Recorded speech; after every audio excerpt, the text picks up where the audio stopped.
48 days now until the general election, and this week both presidential candidates are focusing on the economy, reproductive rights, and battleground states. Tuesday, Vice President Kamala Harris took questions in Pennsylvania while former President Trump held a town hall-style event in Michigan.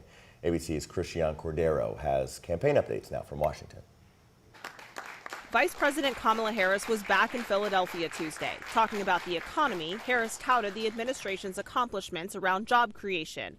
Moderators from NABJ pressed Harris on whether Americans are better off than they were 4 years ago. We came in during the worst public health epidemic in centuries.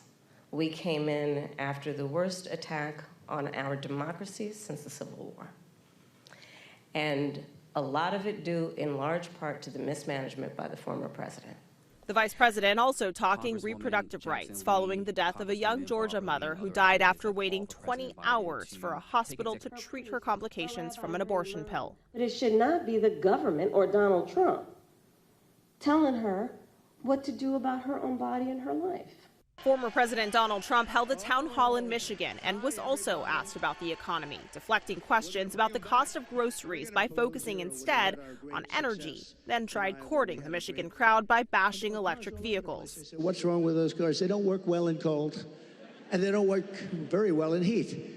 But Elon's going to figure it out. Trump described Harris's phone call following Sunday's apparent assassination attempt as very nice. Harris has condemned the escalating political violence and most recently connected dangerous rhetoric to false claims Trump and running mate Senator J.D. Vance made about Haitian migrants in Ohio.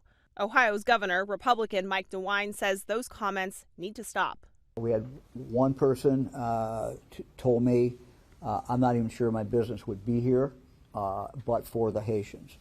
Christian Cordero, ABC News, Washington. Today, former President Trump will host a rally in Long Island, New York. Vice President Harris returns to the trail tomorrow when she's scheduled to participate in a Unite for America event alongside Oprah.